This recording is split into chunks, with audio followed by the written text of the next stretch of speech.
Morning बच्चों, क्या हाल है? ठीक है जी, ओके।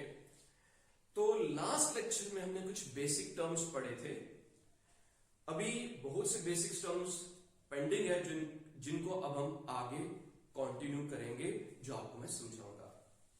ठीक है, तो शुरू करने से पहले एक आपसे कुछ पूछता हूं कि कल आप लोगों ने लंच में क्या खाया था? कल आप लोगों ने, कई बच्चों को जो याद होगा, कई बच्चों को सोचना पड़ा। चलो थोड़ा सा मुश्किल कर देते हैं। आपने लास्ट मंडे, पिछले महीने या लास्ट वीक के जो मंडे में था, तब आपने लंच में क्या खाया था? या उससे पिछले मंडे को आपने लंच में क्या खाया था? डिनर में क्या खाया था? नहीं यार।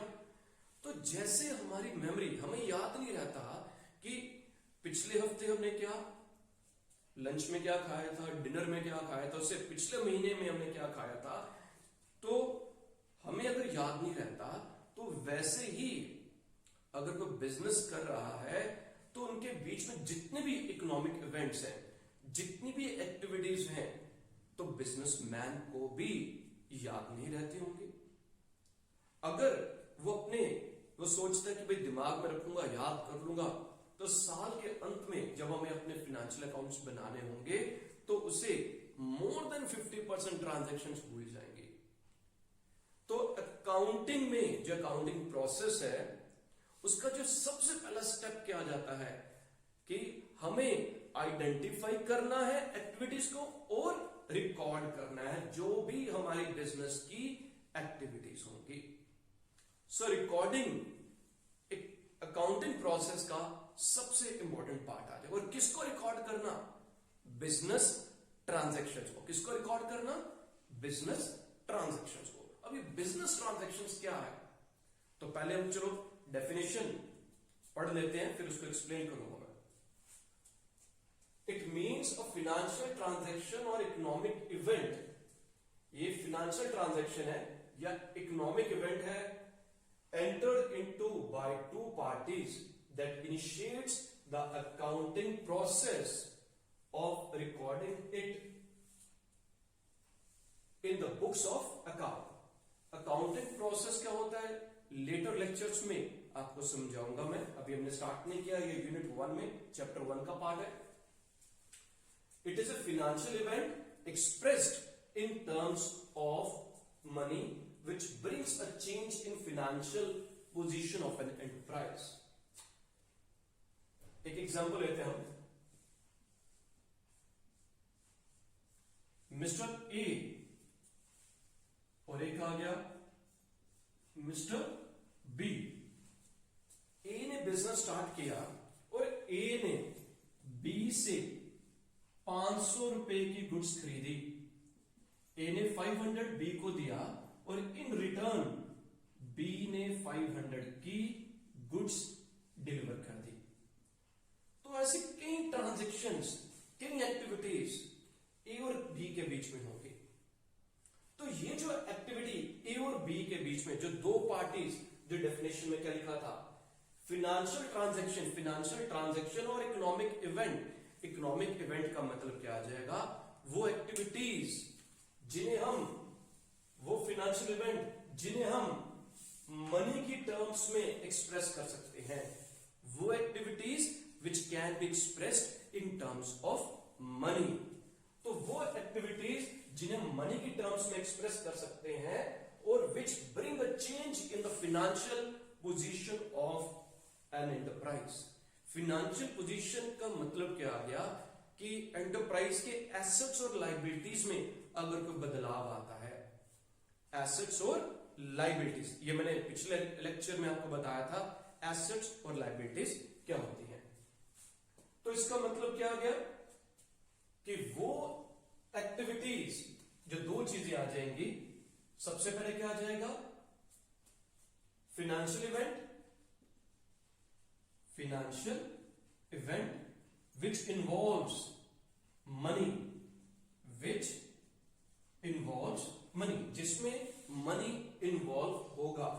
और दूसरा, इट अफेक्ट्स फाइनेंशियल पोजीशन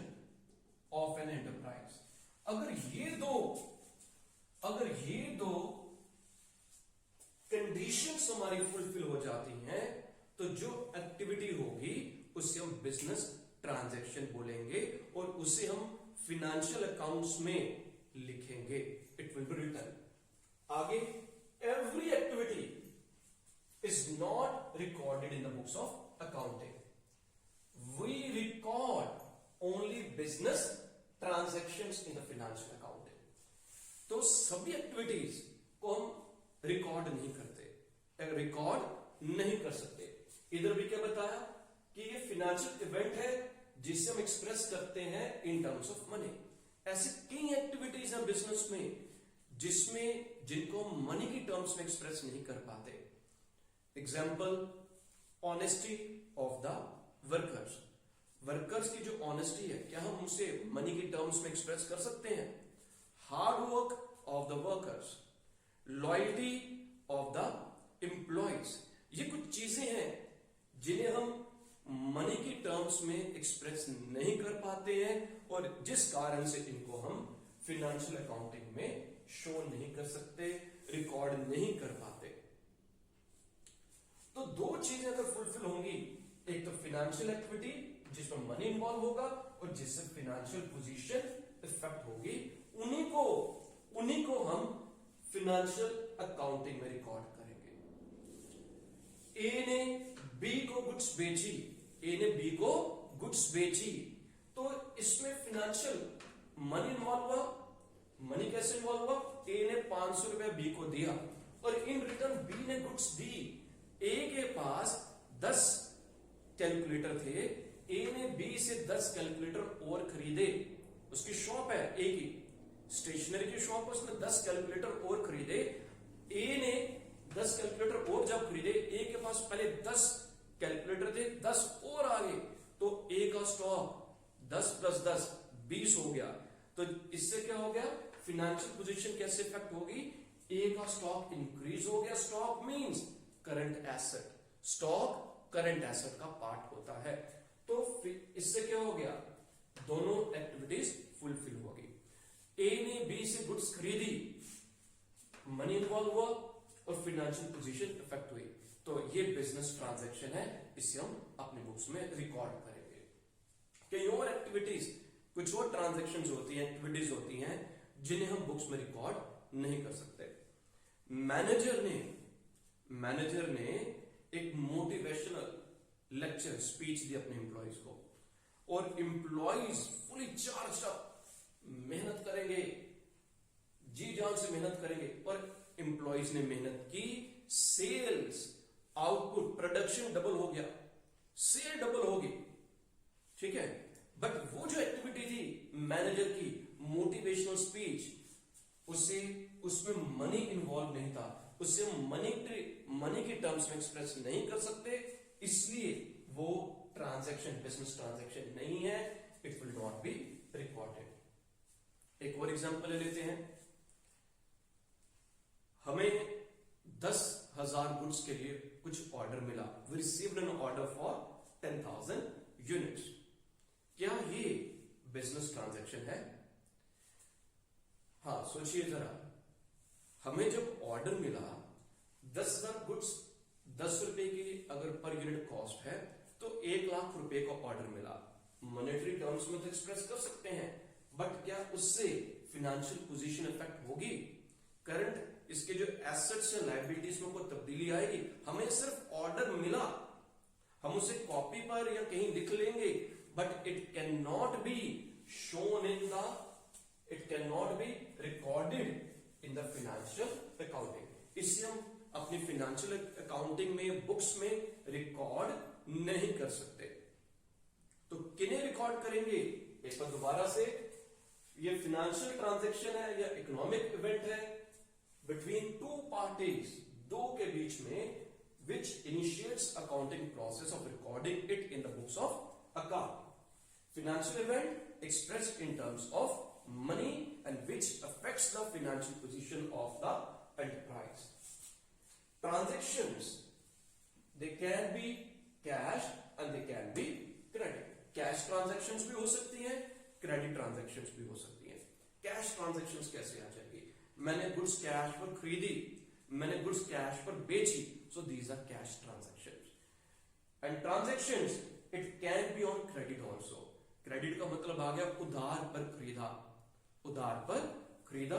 अगर उधार पर खरीदा then these are credit transactions. मैंने सामान खरीदा, बी से सामान खरीदा, उनको बोला कि आपको मैं पेमेंट 2 महीने के बाद कर दूंगा, आपको पेमेंट 3 महीने के बाद कर दूंगा, then it is credit transaction. Next, transactions can be internal and transactions can be external. Internal transactions when transactions are entered within the organisation. इसकी एग्जांपल लिखी मैंने, डेप्रिसिएशन। डेप्रिसिएशन क्या होती है? हमने जैसे एसेट्स खरीदे थे, एसेट्स क्या होते हैं आपको मालूम है।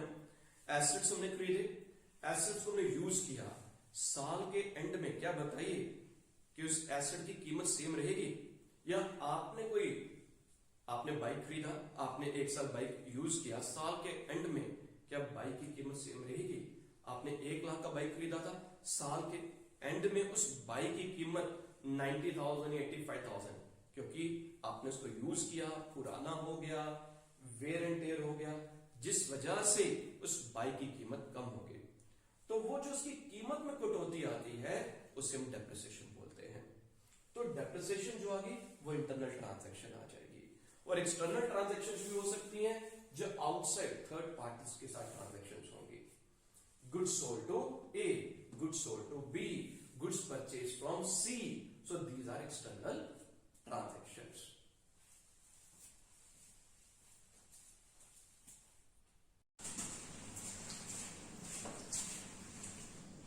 नेक्स्ट ट्रांजैक्शन हमारी है अकाउंट।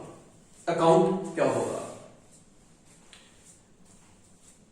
आप लोगों के घर के आसपास कोई किराना शॉप होगी, आप जहां से सामान खरीदते होंगे, और हो सकता है कई बार आप जो सामान खरीदते हैं आप उधार पर भी सामान खरीदते होंगे, और पेरेंट्स ने बोला होगा, पापा ने बोला होगा कि जाओ, मम्मा ने बोला जाओ सामान खरीद कर ले आओ, और अंकल को बोलना, किराने वाले अंकल को बोलना पैसे हमारे अकाउंट में, हमारे खाते में लिख देना। तो वो जो खाते में पैसा लिख देना, दैट मीन्स हमारे अकाउंट में पैसा लिख देना, पापा आपको बाद में पैसा दे देंगे।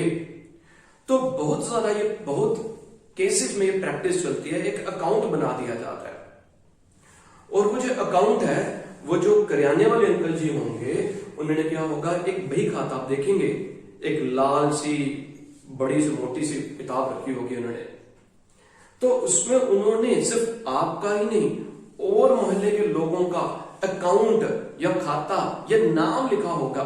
हर एक के लिए कुछ पेजेस लिखे होंगे।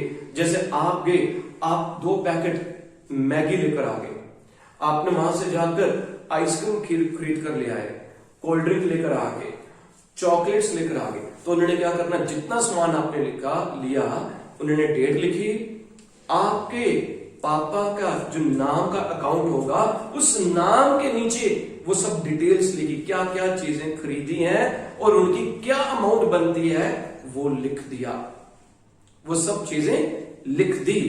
तो अकाउंट क्या आ जाता है, आप डेफिनेशन पढ़ते हैं कि it is a record of transactions under a particular head.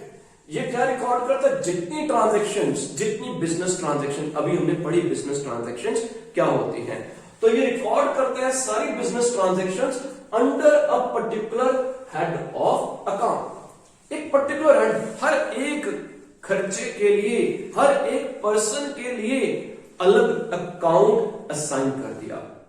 Business में सैलरीज के लिए अलग अकाउंट, ट्रैवलिंग के खर्चों के लिए अलग अकाउंट, वेजेस के लिए अलग अकाउंट, एडवर्टीजमेंट के लिए अलग अकाउंट। एडवर्टीजमेंट का जितना भी खर्च होगा सारा एडवर्टीजमेंट के खाते में, सैलरीज के जितने खर्चे होंगे सारे के सारे सैलरीज में, प्रिंटिंग एंड स्टेशनरी के जितने खर्चे होंगे वो सारे के सारे खर्चे प्रिंटिंग एंड स्टेशनरी के अकाउंट में। तो एक पर्टिकुलर अकाउंट असाइन कर दिया, किसके लिए, खर्चों के लिए या एक्टिविटी के लिए, और उस अकाउंट में जितनी ट्रांजैक्शंस कुछ पर्टिकुलर आइटम्स रिलेटेड होंगी वो उस अकाउंट में मिल जाएंगी। It not only shows the amounts of transactions but also shows their effect and direction. ये सिर्फ ये नहीं बताता कि कितनी अमाउंट है, बट उनका इफेक्ट और ट्रांजैक्शन, उसकी डायरेक्शन क्या है. Account usually T account T form में बनाते हैं, जैसे ये आ गया टी फॉर्म. ठीक है. वैसे जब आप लेटर स्टेजेस में आगे बढ़ेंगे तो इसका फुल फॉर्मेट हम फर्दर डिस्कस करेंगे. तो ये आ गया टी अकाउंट, और ये दुकानदार ने, किराने वाले ने मेरे नाम का टी अकाउंट बना दिया. उन्होंने लिख दिया एज अकाउंट, मेरा अकाउंट. A/C को हम अकाउंट बोलते हैं. तो जितनी ट्रांजेक्शन्स मेरे से रिलेटेड होंगी, मैंने कोई सामान खरीदा, मेरे घर से कोई गया सामान खरीद कर लाया, उन्होंने लिख दिया.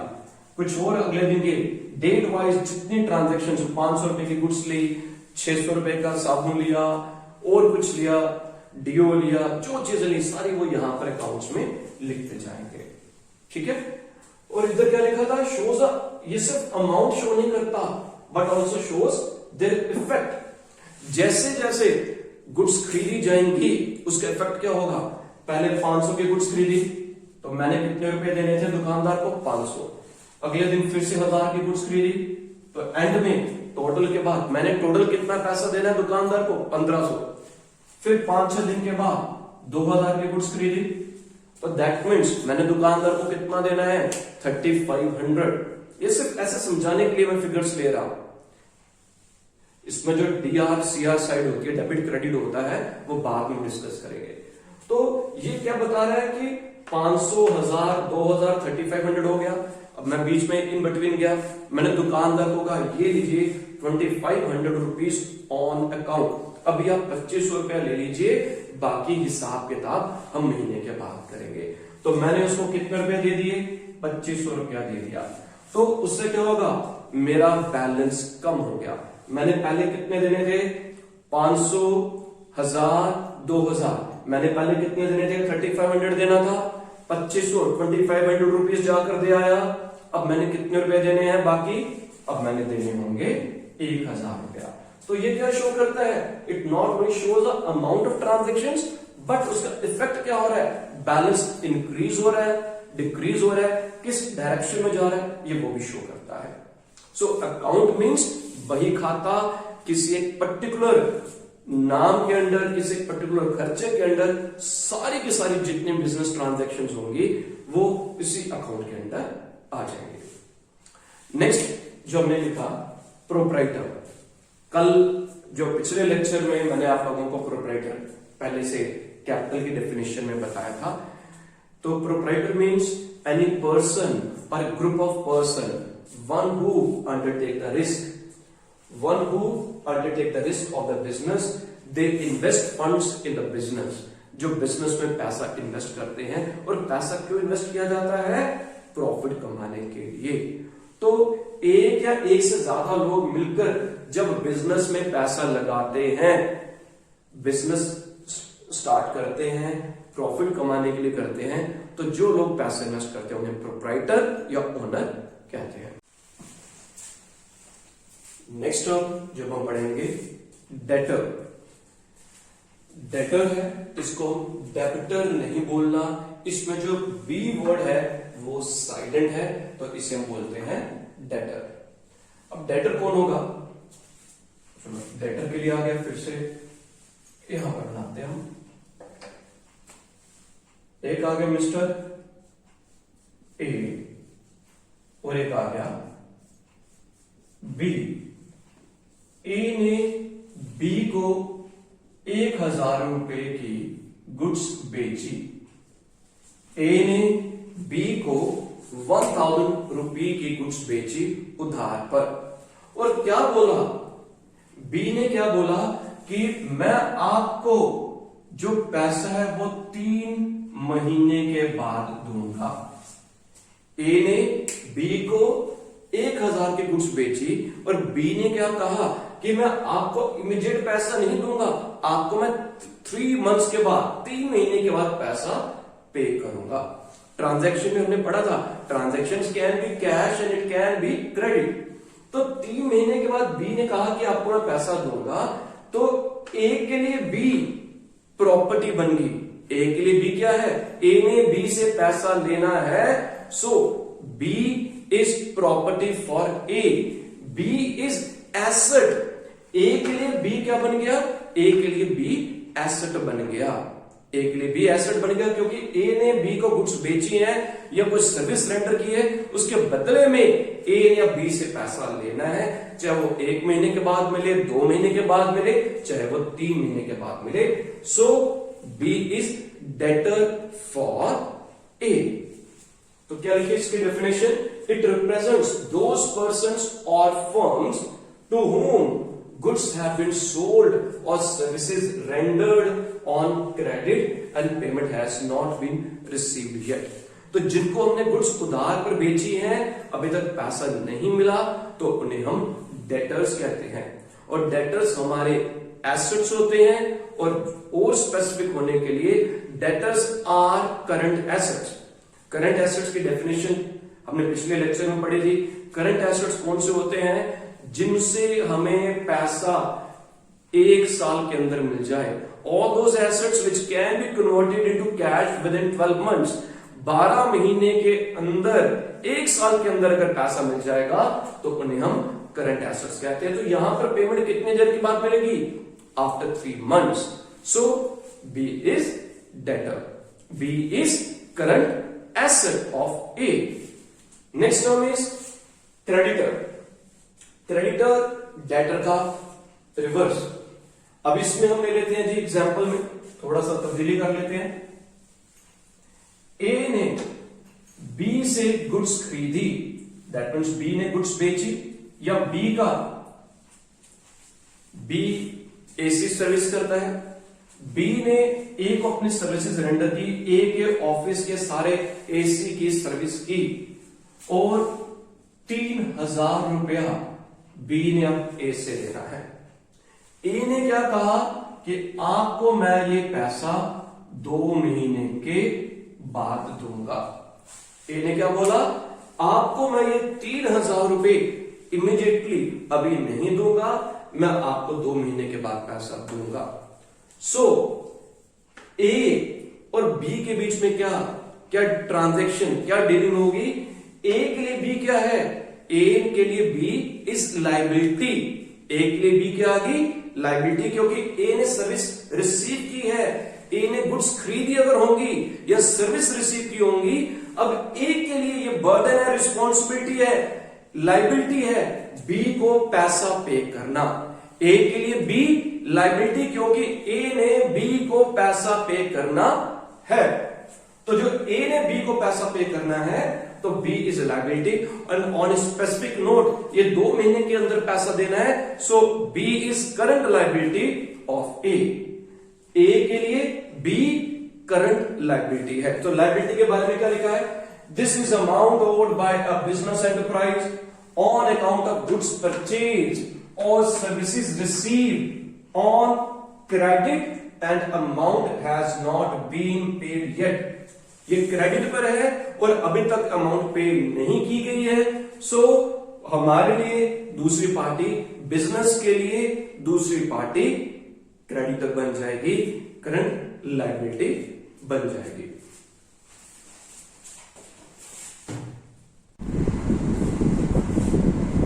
Next term is purchases.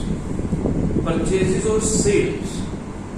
मैंने पिछले लेक्चर में आपको एक डिफरेंस बताया था गुड्स के बीच में और एसेट्स के बीच में। तो उसमें मैंने आपको एक एग्जांपल दी थी, उसी एग्जांपल को मैं दोबारा रिपीट कर रहा हूं और उसी से हम परचेज और सेल का मीनिंग। मैंने एग्जांपल दी थी कि मैं किसी कपड़े की क्लॉथ शॉप पर गया हूं, जो कपड़े वाला जो दुकानदार है, रेडीमेड गारमेंट्स की शॉप है, तो वो जो दुकानदार ने जो गारमेंट्स, रेडीमेड गारमेंट्स खरीदे होंगे, वो किसके लिए खरीदे हैं, वो बेचने के लिए खरीदे हैं। और जो फर्नीचर उसने दुकान में अपने लगाया होगा, वो बेचने के लिए नहीं खरीदा, वो यूज के लिए खरीदा। तो परचेजेस की डेफिनेशन में क्या लिखा हुआ है कि it is use, the term purchase is use only for the purchase of goods in which business deals. तो जिन गुड्स में, जिन गुड्स में बिजनेस डील करता है, अगर वो गुड्स खरीदता है तब वर्ड परचेज यूज होगा। आगे हम जब जर्नल एंट्रीज करेंगे, कैश बुक करेंगे, फर्दर और जहां पर भी चीजें होंगी, उसमें जब भी गुड्स खरीदी होंगी तब हम वर्ड परचेज यूज करेंगे। कई बार हम परचेज वर्ड यूज करेंगे और कई बार हम एसेट का नाम लिखेंगे। तो बहुत इंपॉर्टेंट ये कंसेप्ट है कि कब हमने परचेज वर्ड लिखना है और कब हमने एसेट वर्ड का नाम, जो एसेट है उसका नाम लिखना है। तो बिजनेस जिस गुड्स पे डील करता है, अगर वो वही गुड्स खरीदेगा तो तब वो परचेज वर्ड यूज करेगा, और अगर वो उन गुड्स पे डील नहीं करता, अपने यूज के लिए खरीदी है, तब उस एसेट का नाम लिखा जाएगा। और ये गुड्स किसके लिए खरीदी जाती है? तो amount of goods purchase by the business is for selling purposes. किताबों की दुकान, स्टेशनरी की शॉप में जाइए, अब उसने जो पेन खरीदे होंगे, कॉपीज खरीदी होंगी, बुक्स खरीदी होंगी, दुकानदार ने, उसने अपने पढ़ने के लिए नहीं खरीदी, उसने वो बेचने के लिए खरीदी है। तो जब जो स्टेशनरी शॉप वाला स्टेशनरी खरीदेगा तब वो वर्ड परचेज लिखेगा। और जो उसने काउंटर के लिए फर्नीचर खरीदा, अपने बैठने के लिए चेयर खरीदी, तो वो उसके लिए एसेट होगा क्योंकि वो यूज के लिए खरीदा है, और एसेट के लिए वो फर्नीचर का नाम लिखेगा। एसी खरीदा, बेचने के लिए नहीं खरीदा, एसी के लिए वो एसी का नाम लिखेगा कि उसने जो एसी खरीदा है वो किसके लिए खरीदा है? वो लॉन्ग टर्म यूज के लिए खरीदा है। Next term is sales. Sales में सेल्स जो टर्म आ गई, इसमें क्या आ जाएगा? वो किनके लिए यूज होती है? The term sale is used only for those goods which are purchased for resale purposes, जिनको खरीदा गया था बेचने के लिए। तो कपड़े की जो शॉप है, वो जब कपड़ा बेचेगा तो बेचने पर जो वर्ड यूज किया जाएगा वो सेल यूज किया जाएगा। वही दुकानदार ने कुछ टेबल भी खरीदे थे पहले, अब वो पुराने हो गए, खराब हो गए, अब उस टेबल को बेचेगा। उसका बिजनेस टेबल बेचने का नहीं है, फर्नीचर का बिजनेस नहीं है। और अगर वो पुरानी चेयर्स बेचता है तो बेचने पर सेल वर्ड यूज नहीं होगा, तो बेचने पर भी फर्नीचर का नाम ही लिखा जाएगा। बेचने पर भी फर्नीचर का नाम ही यूज होगा। अगर हमने कोई चीज खरीदी बेचने के लिए, तो जब हमने खरीदी होगी तब हम वर्ड यूज करेंगे परचेज, और अगर हमने उसे बेचा है तब हम वर्ड यूज करेंगे सेल, तब वर्ड यूज किया जाएगा सेल का। परचेजेस और sales, they both can be on cash and both can be on credit basis. Purchases भी कैश पर भी हो सकती है, उधार पर भी हो सकती है, और वाइस वर्सा सेल्स भी कैश और परचेज क्रेडिट पर हो सकती है। Next term is insolvent. Insolvent bankrupt भी हम कह सकते हैं। दिवालिया निकल गया, बिजनेस डूब गया पर्सन का, बैंकक्रप्ट हो गया। तो a person or an enterprise which is not in a position to pay its debts. तो अगर कोई बिजनेसमैन, कोई पर्सन या कोई एंटरप्राइज अगर उस परिस्थिति में नहीं है कि वो अपनी लाइबिलिटीज, अपने डेट्स को वो पे ऑफ कर सके, तो वो इंसॉल्वेंसी के लिए अप्लाई कर देता है और उसे हम इंसॉल्वेंट कहते हैं। वो कहेगा कि मेरा दिवालिया निकल गया, मेरा बिजनेस डूब गया, फ्लॉप हो गया, बैंकक्रप्ट हो गया, तो उसे हम इंसॉल्वेंट वर्ड यूज करेंगे उसके लिए। Next term is bad debts. Debts means जिनसे हमने पैसा लेना होगा। डेटर्स, जिनको हमने उधार पर सामान दिया, अब डेट मीन्स उनसे पैसा लेना है, उन्हें हम डेटर कहते हैं। जो डेटर्स जिनसे उन्हें पैसा लेना था, अगर वो बैड हो जाए, बैड का मतलब क्या आ जाएगा कि उन्होंने कहा कि अब हम आपको पैसा नहीं दे सकते, मेरा बिजनेस डूब गया, मेरे पास पैसा नहीं है, तो जब हमारे डेट्स बैड हो जाएंगे तो उन्हें बोलते हैं bad debts. So when amount which is no more receivable from the debtors, debtors ने हाथ खड़े कर दिए कि I am not in a position to pay you the money, तो उन्हें बैड डेट्स, मीन्स हमारे जो डेट्स हैं अब वो बैड हो गए हैं। बैड का मतलब अब हमें पैसा नहीं मिलेगा। It is a business loss, ये बिजनेस के लिए लॉस है, ये बिजनेस के लिए घाटा है। बिजनेस के लिए क्या है? ये घाटा है, लॉस है। नेक्स्ट इसके बाद हमने टर्म लिखी है डिस्काउंट। डिस्काउंट तो अक्सर कहीं पर भी जाते हैं, सामान खरीदने के लिए जाएंगे, गुड्स खरीदने के लिए जाएंगे, तो पूछा भाई डिस्काउंट है। अमेज़ॉन पर देखा सेल लगी है, डिस्काउंट पर सामान मिल रहा है। मार्केट में गए, सेल जब लगेंगे, जब सीजन चेंज होता है, शॉप्स में ऑफ लग जाता है, दैट मीन्स डिस्काउंट। सस्ते में हमें कुछ चीज मिलनी, रियायत मिलनी, जो रेट है प्रिंट रेट से सस्ते पर सामान मिलना, तो that is discount. So it is a rebate or an allowance given by the seller to the buyer. कोई अलाउंस या कोई रिबेट सेलर के द्वारा बायर को दी जाएगी। दो प्रकार का डिस्काउंट होता है, एक होता है ट्रेड डिस्काउंट और दूसरा कैश डिस्काउंट। ट्रेड डिस्काउंट क्या आ जाएगा? It is given at a fix percentage.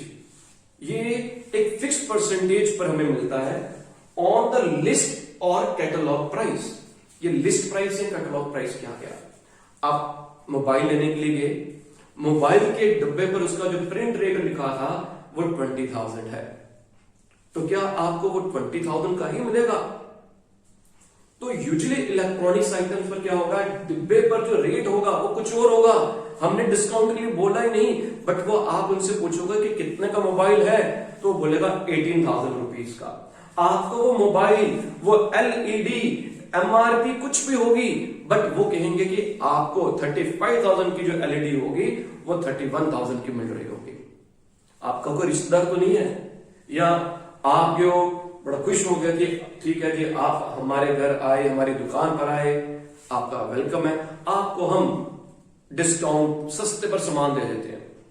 तो अपनी सेल को बढ़ाने के लिए, इंक्रीज करने के लिए बिजनेस हाउसेस के द्वारा कुछ रिबेट, कुछ अलाउंस दिया जाता है। और जब अलाउंस, रिबेट एक fix percentage on the catalogue, catalogue means उनके पास जो रेट लिस्ट होगी, जो एमआरपी होगी, उसके पर 10%, 15%, 20%, यूजुअली 10% डिस्काउंट मिलता है इलेक्ट्रॉनिक आइटम्स पर, तो उन डिस्काउंट को हम ट्रेड डिस्काउंट कहते हैं। और जो ट्रेड डिस्काउंट होता है, it is not recorded in the books of account. ध्यान रख लो इसको, ठीक है? Trade discount is not recorded in the books of account. हमारी बुक्स में, अपने बुक्स में हम ट्रेड डिस्काउंट को शो नहीं करते। It is deducted in the invoice. हमारा जो बिल बनेगा 20,000 एमआरपी होगी, हमें जब मोबाइल 18,000 का दिया, तो मेरे को जो बिल उन्होंने काट कर दिया वो 18,000 का बिल दिया। कितने का बिल काट कर दिया? 18,000 रुपीज का। तो वो जो 18,000 रुपया ही मेरी बुक्स में एंट्री आए, वो अपनी सेल की एंट्री में सिर्फ 18,000 लिखेगा, ट्रेड डिस्काउंट को शो नहीं किया जाता। Next is cash discount. ये जो डिस्काउंट होता है, it is allowed to customers for motivating them, कि वो प्रॉम्प्ट पेमेंट करें, कि ये इंड्यूसमेंट है कस्टमर के लिए कि अगर आप हमें जल्दी पेमेंट करेंगे। यूजुअली बिजनेस में पेमेंट्स जो होती है, जो सेल होती है, वो उधार पर होती है। तो बिजनेसमैन क्या चाहता है कि मेरा पैसा, क्योंकि क्रेडिट पर होगा, डर लगा रहता है क्या पता पैसा ना मिले, तो इन दैट केस जो सेलर होगा वो बायर को एक ऑप्शन दे देगा कि अगर आप हमें पेमेंट जल्दी कर देंगे, हम आपको 1%, 2% डिस्काउंट दे देंगे। तो फॉर मेकिंग प्रॉम्प्ट पेमेंट जो डिस्काउंट दिया जाता है, इस डिस्काउंट को हम कैश डिस्काउंट कहते हैं। ठीक है बच्चों? तो बच्चों जी, अब आप बताइए, आप लोगों को अगर समझ आ रही है तो कमेंट बॉक्स में आप लिखिए। मोटिवेशन हमें भी मिलेगी, हमें भी पता चलेगा कि आप लोग जो हम आपको कंसेप्ट बता रहे हैं, हम अच्छे ढंग से आपके साथ इंटरेक्ट कर पा रहे हैं, आपकी नीड्स को पूरा कर पा रहे हैं। कोई सजेशंस होगी, मोस्ट वेलकम। ठीक है? हमारे YouTube चैनल को आप सब्सक्राइब करिए, शेयर करिए। ठीक है जी, थैंक यू।